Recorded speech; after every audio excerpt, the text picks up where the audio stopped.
اعوذ باللہ من الشیطان الرجیم بسم اللہ الرحمن الرحیم۔ میں سید فیاض احمد آج 8ویں جماعت کی اردو کتاب کا سبق نمبر 8 جس کا نام ہے گیہوں کا دانہ پڑھانے جا رہا ہوں۔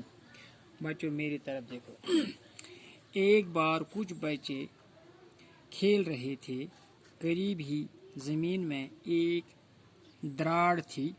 بچے کھیلتے کھیلتے وہاں پہنچ گئے۔ کیا دیکھتے ہیں کہ وہاں ایک انڈا پڑا ہوا ہے۔ جب انہوں نے غور سے دیکھا تو معلوم ہوا وہ انڈا نہیں ہے بلکہ گیہوں کا دانہ ہے، کیونکہ اس میں گیہوں کے دانے کی طرح ایک گہری لکیر تھی۔ ابھی بچے بحث کر رہے تھے کہ ایک مسافر وہاں پہنچا۔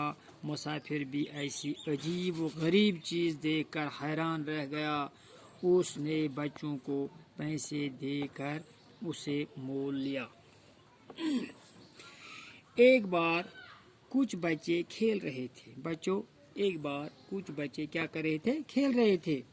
قریب ہی زمین میں ایک دراڑ تھی۔ قریب ہی زمین ان کے نزدیک ہی زمین میں ایک دراڑ جیسی نظر ان کو آ گئی۔ بچے کھیلتے کھیلتے وہاں پہنچے۔ بچے کھیلتے کھیلتے وہاں پہنچ گئے۔ کیا دیکھتے ہیں؟ کیا وہ دیکھتے تھے کہ وہاں ایک انڈا پڑا ہوا ہے، کہ ان کی نظر میں ایک انڈا وہاں زمین کے اندر پڑا ہوا تھا۔ جب انہوں نے غور سے دیکھا، جب ان بچوں نے غور سے دیکھا تو معلوم ہوا کہ وہ انڈا نہیں ہے، کہ وہ انڈا نہیں تھا بلکہ گیہوں کا دانہ ہے۔ بلکہ کیا وہ تھا؟ وہ گیہوں کا دانہ تھا، کیونکہ اس میں گیہوں کے دانے کی طرح ایک گہری لکیر تھی۔ کیونکہ اس انڈے میں گیہوں کی دانے کی طرح ایک گہری لکیر تھی۔ ابھی بچے بحث کر رہے تھے، بچے کر رہے تھے کہ ایک مسافر وہاں پہنچا، کہ ایک سفر کرنے والا، راستہ چلنے والا وہاں سے گزرا۔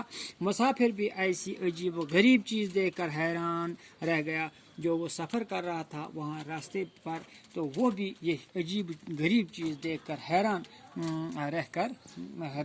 حیران ہو کر رہ گیا۔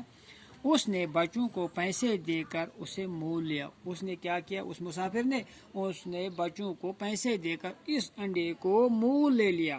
انشاءاللہ باقی ہم کل پڑھیں گے۔ باقی وسلم۔